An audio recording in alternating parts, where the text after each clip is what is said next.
Hello everyone, मैं किशोर कुमार साहू। आप देख रहे हैं मटेरियल टेस्टिंग लैब का video lectures. Material testing lab में हम बात कर रहे हैं मशीन्स के बारे में।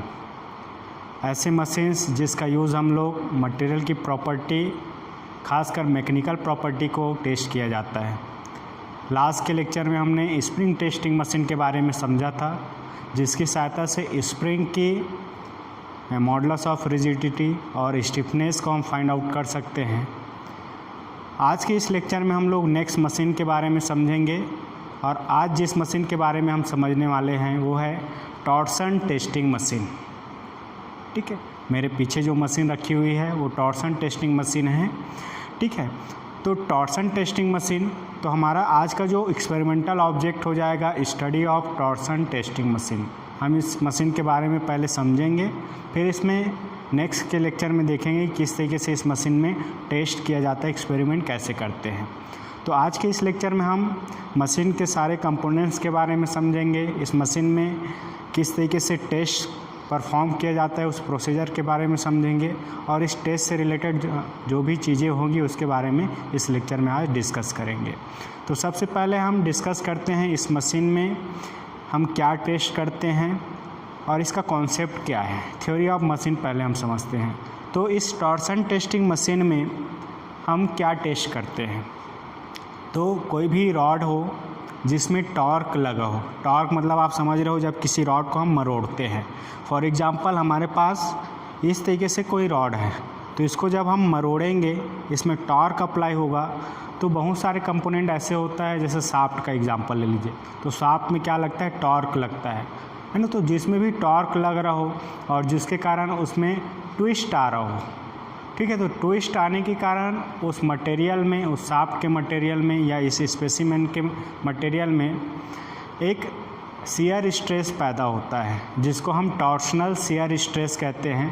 तो कितना टॉर्शनल शियर स्ट्रेस पैदा होगा इस स्पेसिमेन में, ये हमें कैलकुलेट करना है। साथ ही साथ जब इसमें हम ट्विस्टिंग मोमेंट या टॉर्क लगा रहे हैं तो इसकी एक प्रॉपर्टी इम्पॉर्टेंट है जिसको हम बोलते हैं मॉडुलस ऑफ रिजिडिटी। तो इस मटेरियल का मॉडुलस ऑफ रिजिडिटी कितना है, जिसको हम कैपिटल C से डिनोट करते हैं, इसको भी हम फाइंड आउट करते हैं इस मशीन की सहायता से। तो मॉडुलस ऑफ रिजिडिटी आपको पता होगा, हुक का लॉ है, हुक का नियम है कि shear stress is proportional to shear strength. तो यहाँ से जो कांस्टेंट हमें मिलता है वो मॉडुलस ऑफ रिजिडिटी होता है, जिसको कैपिटल C से डिनोट करते हैं। तो modulus of rigidity is the ratio of shear stress and shear strength. तो ये जो रेशियो होता है एक प्रॉपर्टी की तरह है जो इसके इलास्टिसिटी को शो करता है। तो modulus of rigidity find out करने के लिए भी हम इस मशीन का यूज़ करते हैं। तो दो प्रॉपर्टी यहाँ से हमें मिलता है, एक टॉर्शनल शियर स्ट्रेस जिसको हम टाउ से डिनोट करते हैं, ये हमें मिल जाता है न्यूटन पर mm स्क्वायर में। दूसरा modulus of rigidity capital C, जो कि न्यूटन पर mm में हमें मिलता है, न्यूटन पर mm स्क्वायर में हमें मिल जाता है। तो दो वैल्यू फाइंड आउट करने के लिए इस मशीन का यूज़ करते हैं। ठीक है, तो कैसे हम फाइंड आउट करेंगे, एक्सपेरिमेंट करेंगे तो वहाँ से हमें रीडिंग मिलता है, और रीडिंग लेने के बाद हमें एक फार्मूला यूज़ करना रहता है जिसको हम टॉर्सन इक्वेशन कहते हैं। तो टॉर्सन इक्वेशन आपको पता होना चाहिए। टॉर्सन इक्वेशन मैं बता देता हूँ, ये होता है tau upon R is equal to T upon J is equal to C theta by L, है ना। यहाँ पे टाउ जो है वो शियर स्ट्रेस है या टॉर्शनल शियर स्ट्रेस है जो इसमें इंड्यूस होगा, ये हमें फाइंड आउट करना है। R की क्या है, ये जो शाफ्ट स्पेसिमेन ले रहे हैं इसका रेडियस है, और यहाँ पे जो T की वैल्यू हम ले रहे हैं वो टॉर्क की वैल्यू है या ट्विस्टिंग मोमेंट की वैल्यू है, जो न्यूटन mm में या न्यूटन मीटर में जिसमें भी आप कैलकुलेट करें उसके हिसाब से रख सकते हैं, अपान J। तो J जो होता है इसका पोलर मोमेंट ऑफ इनर्शिया होता है। तो सर्कुलर रॉड या सर्कुलर बार का हम टेस्ट करेंगे तो क्रॉस सेक्शन एरिया सर्कल है, तो सर्कल का जो polar moment of inertia J का वैल्यू है वो π/32 इंटू D⁴ होता है। तो यहाँ से हमें J का वैल्यू पता है इस क्रॉस सेक्शन एरिया के लिए। C मॉडुलस ऑफ रिजिडिटी है जो हमें फाइंड आउट करना है। थीटा एंगल ऑफ ट्विस्ट है, कितने एंगल से हम इसको मरोड़ रहे हैं, ट्विस्ट कर रहे हैं, ये एंगल हमें यहाँ से नोट करना है। थीटा हमें पता रहता है, जो कि आपको रेडियन में पुटअप करना है, और एल जो है लेंथ ऑफ स्पेसिमेन है, तो ये लेंथ भी हमें पता है, तो इजीली ये सारे वैल्यू पता है। और इस torsion equation tau by R is equal to T by J is equal to C theta by L, इस फॉर्मूले का यूज़ करके हम टाउ और सी की वैल्यू फाइंड आउट कर सकते हैं। तो ये हो गया थ्योरी और कॉन्सेप्ट की बात। अब आगे हम बात करते हैं इस मशीन के पार्ट्स के बारे में। तो आपको जैसे कि दिखाई दे रहा है टॉर्सन टेस्टिंग मशीन। तो इस टॉर्सन टेस्टिंग मशीन में 2 पार्ट्स है। ये वाला जो पार्ट्स आपको दिख रहा है ये मेजरिंग पैनल है, मेजरिंग पार्ट है, या मेजरिंग यूनिट आप बोल सकते हो। और ये वाला जो आप देख रहे हैं राइट साइड में, ये जो पार्ट है ये कहलाता है टेस्टिंग यूनिट या टेस्टिंग पैनल। ठीक है, तो देखिए यहाँ पे आपको 2 जॉ दिखाई दे रहा है, ये जॉ है या शाफ्ट है, इन दोनों के बीच में गैप आपको दिखाई दे रहा है। तो मैक्सिमम जो ये लेंथ आप यहाँ पे ले सकते हैं ये 300 मिलीमीटर है या 30 सेंटीमीटर है। ठीक है, तो इन दोनों के बीच में ही हम स्पेसिमेन को फिट करते हैं। ठीक है, तो ये दोनों जॉ के बीच में हम स्पेसिमेन को फिट करेंगे। स्पेसिमेन की मैक्सिमम जो लंबाई है वो 300 मिलीमीटर हो सकता है, उससे कम भी हम ले सकते हैं, इसके बीच में आना चाहिए। तो इसके बीच में जो स्पेसिमेन हम फिट करेंगे वो इस तरीके से शेप में होगा। ये स्क्वायर क्रॉस सेक्शन एरिया का माइल्ड स्टील का बार है, आप अदर मेटल का भी ले सकते हैं। 29 mm का ये क्रॉस सेक्शन एरिया है। अब इसके कुछ लेंथ तक, ये जो लेंथ आप दिख रहे हो 300 मिलीमीटर तक, इसको हमने स्पेशली इसको फैब्रिकेट किया हुआ है कि ये जो डायमीटर है आप अपने हिसाब से ले सकते हैं। हमारे पास जो ये डायमीटर अवेलेबल है वो 20 mm का है। तो 20 mm डायमीटर और 300 mm का ये जो स्पेसिमेन है इसका टेस्ट हम यहाँ पे करते हैं। तो इस स्पेसिमेन को इन दोनों जॉ के बीच में फिट करते हैं। ठीक है, ये जो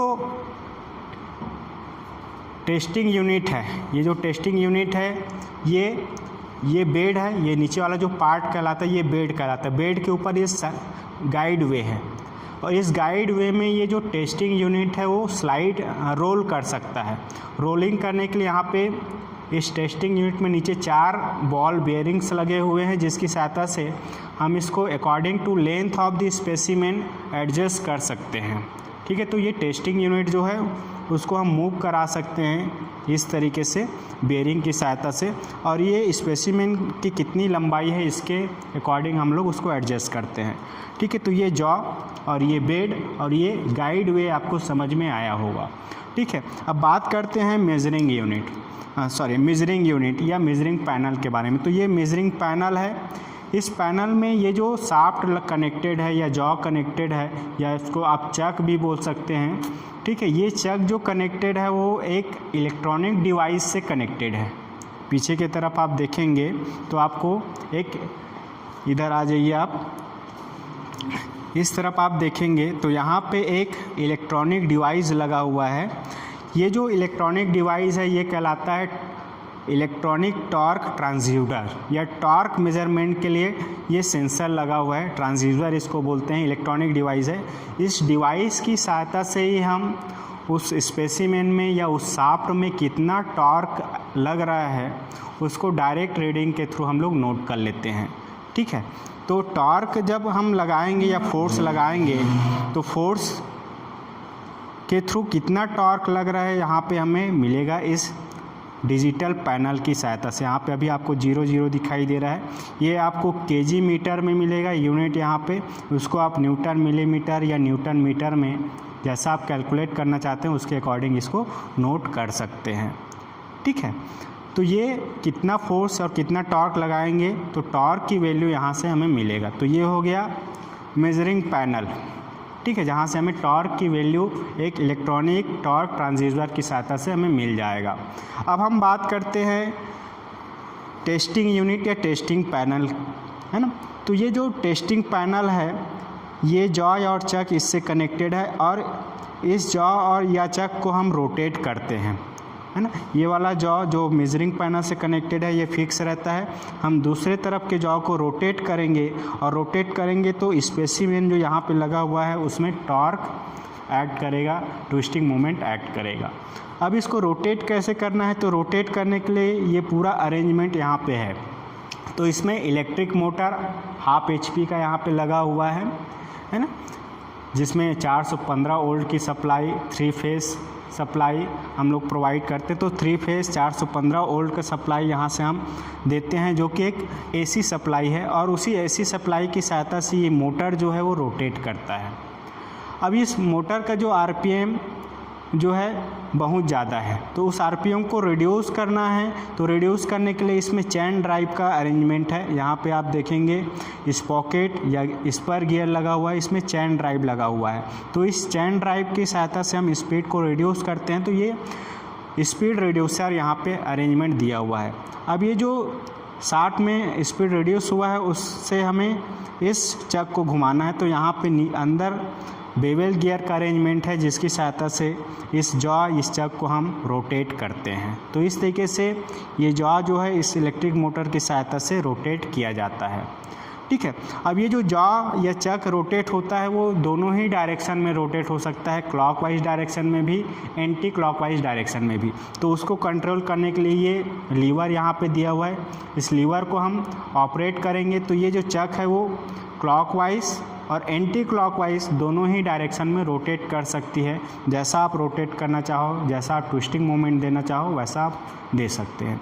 तो इस तरीके से इस टेस्टिंग यूनिट का यूज़ हम लोग करते हैं फोर्स अप्लाई करने के लिए, टॉर्क अप्लाई करने के लिए, और कितना टॉर्क लग रहा है उसकी यूनिट हमें इलेक्ट्रॉनिक डिवाइस से मिल जाती है। तो इस तरीके से ये सारे पार्ट्स है। ठीक है। तो इसमें हम देखते हैं किस तरीके से हम फिट करेंगे। देखिए, आप ये स्पेसिमेन को यहाँ पे आप होल्ड कर देंगे।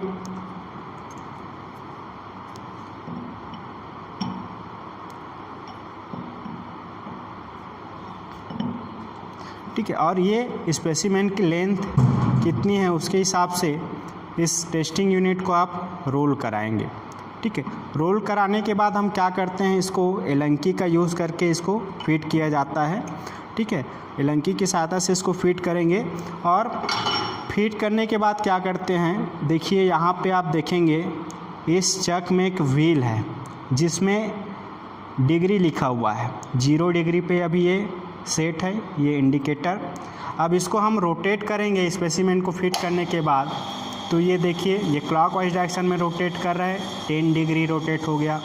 इसको हम एंटी क्लॉकवाइज डायरेक्शन में भी रोटेट कर सकते हैं। देखिए, ये 0 में आया, 0 से इसको 10 डिग्री, 20 डिग्री। तो कितना एंगल से ट्विस्ट कर रहे हैं, एंगल ऑफ ट्विस्ट की वैल्यू हमें यहाँ से मिल जाएगी। तो एंगल ऑफ ट्विस्ट थीटा का वैल्यू यहाँ से हमें नोट करना है, इस चीज़ को आपको ध्यान रखना है।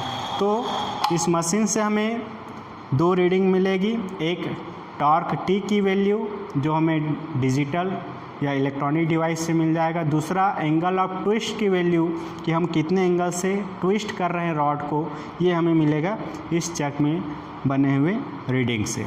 क्लियर है। तो टी और थीटा की वैल्यू आपको नोट करना है।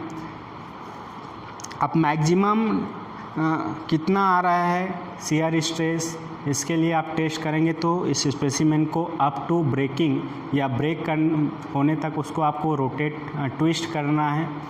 जैसे ही ब्रेक होता है वहाँ पे आपको रीडिंग नोट करना है, या आप एक टाइम इंटरवल या पर्टिकुलर एंगल ऑफ ट्विस्ट पे भी रीडिंग नोट कर सकते हैं।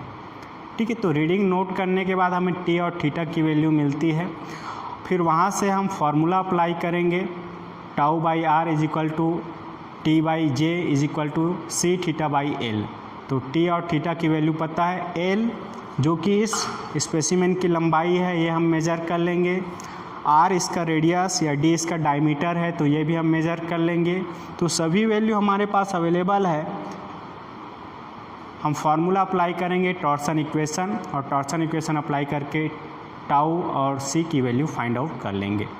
तो इस तरीके से ये पूरा प्रोसीजर इसमें फॉलो करते हैं टॉर्सन टेस्टिंग मशीन में किसी भी शाफ्ट में या रॉड में जिसमें ट्विस्टिंग मोमेंट एक्ट कर रहा हो। आई होप कि ये पूरा टॉर्सन टेस्टिंग मशीन के बारे में जो भी इंट्रोडक्शन मैंने बताया ये आपको समझ में आया होगा। जब ये मशीन आप ऑपरेट नहीं कर रहे हैं तो इसमें पावर सप्लाई ऑफ करके रखें और प्रॉपर इसमें लुब्रिकेशन भी करते रहें ताकि मशीन की लाइफ बढ़ जाए। ठीक है, तो इस बात को भी आप ध्यान रखें। इस लेक्चर में हमने केवल इंट्रोडक्शन के बारे में समझा है। इसके नेक्स्ट लेक्चर में हम लोग किस तरीके से एक्सपेरिमेंट परफॉर्म करेंगे, कैलकुलेशन कैसे करेंगे, इसके बारे में भी डिस्कस करेंगे। आज के इस लेक्चर में इतना ही। Thank you for watching this video. Keep smiling.